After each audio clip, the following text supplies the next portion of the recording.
Are you someone who always complains of being tired? Do you need more energy? Well, you found the right video, because in this week's video, I'm going to give you the best tips on how to improve your energy levels. And also, I'm going to explain to you when you need to seek medical attention too. So what we're waiting for?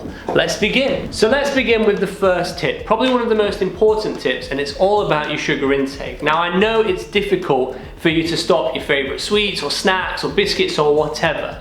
And I know the phrase healthy balanced diet gets thrown about a lot, but I want you to remember this, that the word healthy balanced diet, there's one key word in it that you need to remember, and that's balanced, okay? So it's gonna be balanced. So we're not gonna stop everything, okay? So don't think like that at all, and just go with it and see what I have to say about it. So think of it like this. There's always room for a treat, like a slice of cake or your favorite biscuit, but you must remember to balance it out with a proper healthy meal. That is the most important thing, okay? So you can always save the treat for later on, and it's actually gonna taste a lot nicer as well, but it must be balanced out. You can't be replacing those meals that we need for 10 slices of cake or 5 biscuits or whatever you have. I mean, it's absolutely shocking how much of the addictive sugar can be hidden in your food. Let me break it down for you with this example. A 500ml fizzy drink contains 17 cubes of sugar, and each cube is 4 grams of sugar. That is a mind-blowing 68 grams of sugar.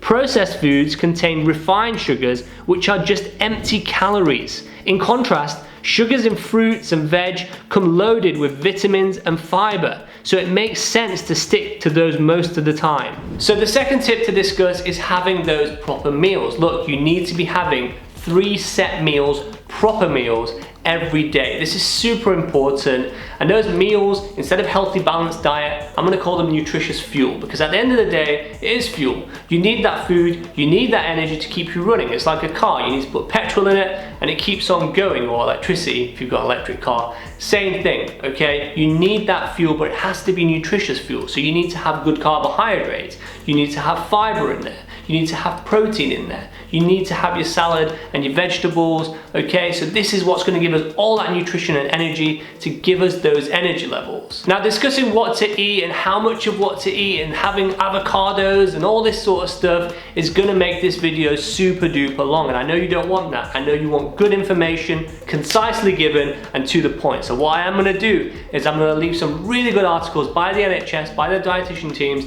in the description below. It's got some really good information on all about having nutritious food, having that nutritious fuel. So if you are interested in finding out more and you want to make some changes, please do click on that link in the description. Trust me, it's going to be life-changing. Now, this brings us on nicely onto my next point. Make sure that you're not missing any meals. Look, if you're missing these meals, it's going to make you feel sluggish, especially if you're missing breakfast, the most important meal, because it keeps you going.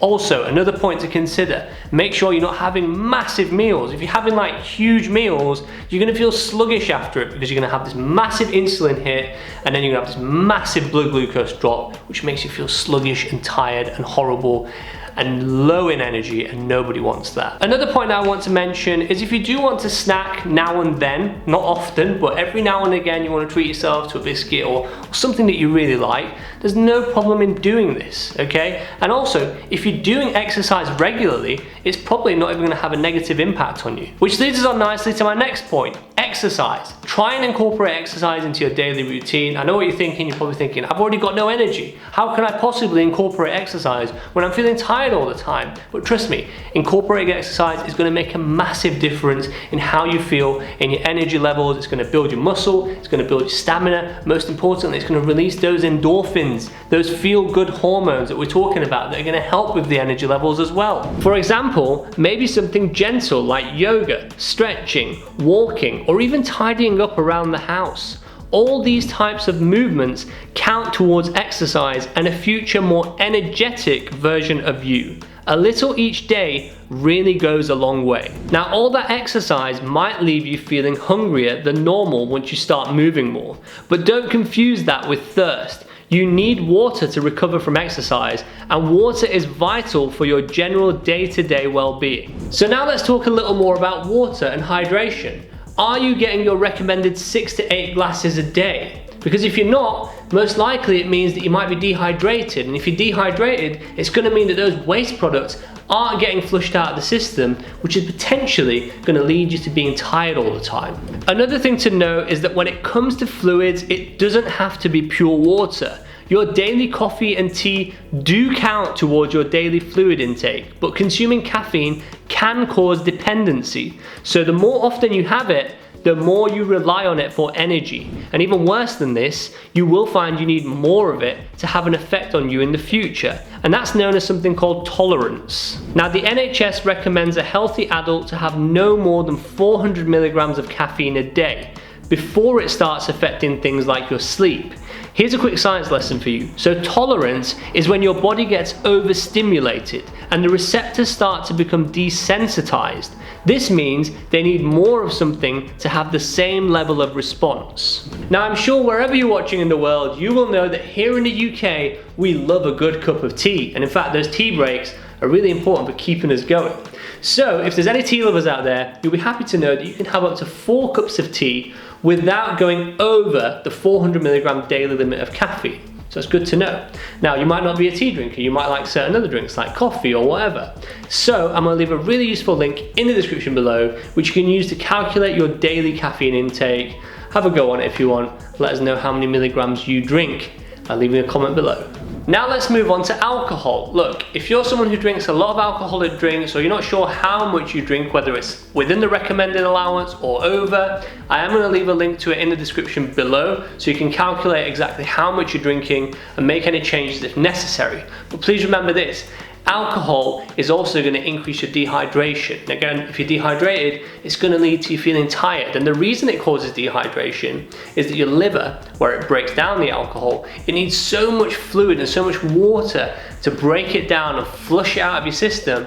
It then leads to the dehydration. Now, whilst we're on the topic of alcohol, let's talk about smoking as well. If you're someone who smokes, it's also going to cause you to feel more tired. Now, the reason for this is when we smoke cigarettes or whatever you smoke, it's going to increase the amount of carbon monoxide in your blood. When you have carbon monoxide, it means that your blood cells can't carry as much oxygen. So they suddenly become much less efficient at carrying the same amount of oxygen. So if you imagine I have a rucksack on and it's got oxygen in it, and before I could carry 10 kilograms of it, and now I can carry 2 kilograms of it. So it's a substantial reduction, and less oxygen means less energy because the body needs oxygen continuously, and if you're lacking it, you're going to feel tired. Now, if you are a smoker, you're probably thinking, well, how do I quit? Well, not to worry. Abraham the Pharmacist has always got your back. I've got a video on this topic from not long ago. I will leave a link to it up here and in the description below. It's got the best ways to quit, and I guarantee you, you'll never look back. Moving on to tip number 8, which is all about sleep. Look, if you're an adult, you need to be aiming for 8 hours of good quality sleep every single night. This is super important if you're feeling tired all the time. If you're someone who's getting 6 hours of sleep a night, and you're thinking to yourself, why am I always tired? Well, there's your answer right there. You need to be getting at least 8 hours of sleep, good quality sleep every night. And what is good quality? Well, it means not having all those sugary foods. It means not smoking, not drinking alcohol, not doing all these things which are going to reduce the quality of sleep. If you want more information on sleep quality and how to get a better night's sleep, I also have a video on it. I feel like now it's becoming an advert for all my other videos, but they all kind of always link. So I will leave a link to it as well up here and in the description below. And to round things off with lifestyle advice, the last thing I want to talk to you about is stress. If you're someone who's stressing out a lot, you're going to have a lot of cortisol production. I'm not going to go into the science of that because we're going to be here for ages. But if you're stressing a lot, it's going to lead to exhaustion. You're going to feel tired all the time. You're going to feel terrible. So you need to have some techniques in place to reduce your stress levels. And here's the next bit where I link to my old video again. I do have a few videos on how to reduce your stress and how to reduce your anxiety, and loads of other videos which could actually be really helpful. So I will leave a link to them all in the description below. Feel free to check them out. Once again, I'm sorry for doing all this linking, but I feel like this is useful information for you to be aware of, and they all do really link. And if you can help to reduce your stress levels, you will overall feel more energetic as well. So now let's move on to those vitamin supplements. Those vitamin supplements with their false claims that are going to boost your energy levels and make you feel fantastic and make you fly and whatever, okay? Please remember that these claims, they don't really mean much. vitamin supplements whilst you're having a healthy balanced diet, whilst you're eating normally, whilst you're doing all your lifestyle tips and stuff, they're not going to have any impact on how you feel. They're not going to increase your energy. They're not going to magically make you feel amazing or full of energy and powerful. It's all just marketing. So please just remember that. Vitamins and supplements should never replace a healthy, balanced diet. However, some people with certain medical conditions may need vitamins and supplements to support their daily diet, and they would have been made aware of this by their healthcare professional. So now let's talk about when you should seek medical advice, because there are certain situations where you should seek medical advice so you can get some investigations done to find out what's going on with this tiredness. Because if certain things that you're trying aren't helping and you're always tired and nothing's really improving it, then you should really be seeking medical attention for it. So I think the best thing to do is just to go through them with you. I'm also going to leave loads more information about all of these in the description below, so feel free to read it. Now let's carry on. So first of all, in women, it can sometimes be quite common to have an iron deficiency, and as well as that, if you're someone who's following a special diet, sometimes it can lead to certain deficiencies as well. So if any of these apply to you and you're feeling tired all the time and nothing's really improving it, then please speak to your healthcare professional so they can begin some investigations. If anything is causing you not to sleep right or not to eat properly, or let's say if you're on any medication which is making you tired, any of these should be a reason for you to speak to your healthcare professional.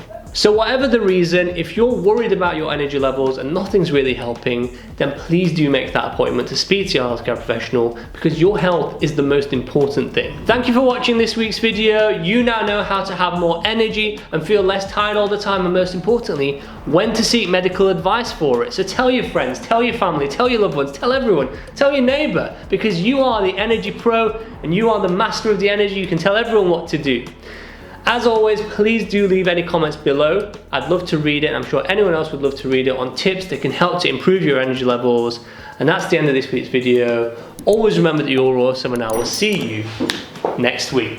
Hey guys, thanks for watching this week's video. Make sure to click that like, follow, or subscribe button now to stay up to date with new weekly videos.